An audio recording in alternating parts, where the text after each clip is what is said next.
So where does NLP come from? Back in the 70s, picture 1970s, University of California, Santa Cruz, which I'm actually going there in August to study with some of the founders of NLP. I'm so excited. The actual hallowed halls where NLP was created. So Professor John Grinder was a linguistics professor, the youngest linguistics professor of his time. And he had been in the special forces, and, when the Iron Curtain, was up and communism and everything, and he would be, parachute into Russia and rescue defectors and bring them over to the West. And he had this ability to be able to speak. He could hear linguistically, all the different dialects and everything of Russian, Hungarian, German and whatnot. He could speak any of these languages perfectly. So he was like a spy. They'd put him in these countries and he'd take people out. He just had this most incredible James Bond life. And then he became the youngest linguistics professor. And in his class was Dr. Richard Bandler, Richard Bandler. He'd already studied computer science and that, and he was very interested in psychology and things like that. And they met in this classroom, and it was the time of the human potential movement, where up to that time, psychology would help very dysfunctional people get to functional. And in the 70s, they asked, why can't we just take normal functioning people and make them extraordinary? What would it take to make that happen? And so they went together, and so they met, and they were like, there's got to be a better way. It's got to be. And Richard Bandler had just learnt Gestalt therapy from Dr. Fritz Perls. And he went to John Grinder and he's like, you've got to experience this Gestalt therapy. It's phenomenal. And Professor Grinder famously said, will you show me what you do and then I'll tell you what you do? Because he would break it down into a linguistic component, and then he would be able to explain why Gestalt therapy worked. And so this was very exciting for them, because they're like, oh my God, why don't we go find the greatest geniuses of our day? Who are the greatest minds in psychology and psychiatry right now? Let's go study them and find out what are the components of language that they're doing that is having such a phenomenal effect on their patients and clients. So they did that. They spent 6 months with this incredible lady, Virginia Satir, who was called the mother of family therapy. And they were like, you are a genius. You are able to help the most dysfunctional families. How do you do it? And they spent 6 months with her documenting every session she had with her patients and clients. What is she saying? What is she doing? How is she having this effect?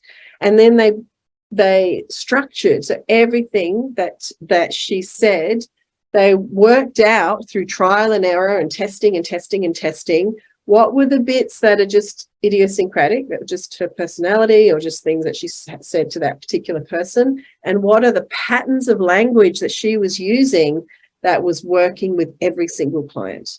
And then that became meta model, which we're going to be studying throughout our training. Then they spent 10 months with this incredible genius, Dr. Milton Erickson. He is a psychiatrist, very famous hypnotherapist. He was actually, it's thanks to him that hypnotherapy is a legal therapeutic technique. He lobbied the American Medical Board to accept hypnotherapy as proper treatment, and he won.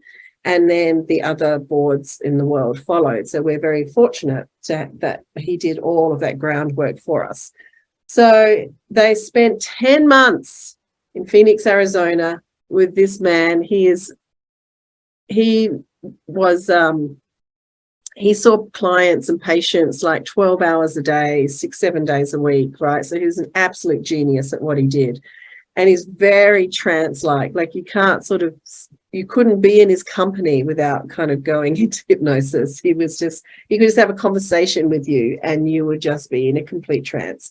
So they sent some people off to study him, and they just came back entranced, right? They couldn't actually tell Bandler and Grinder anything about what he was doing. So Bandler and Grinder packed the car, drove off to Phoenix, Arizona, spent 10 months with him, and they're like, oh, wow, now we can see why they're so entranced, right? Because his language is so trance-like. And they worked out what the magic that he was doing in the structure of his genius, right? And they wrote books about it. I think they called it The Structure of Magic, volumes 1 and 2, all about Milton Erickson and Virginia Satir and all these different geniuses that they studied.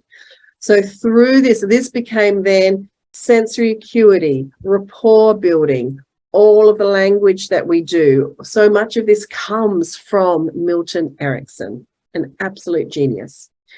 They also studied Fritz Perls' work as well.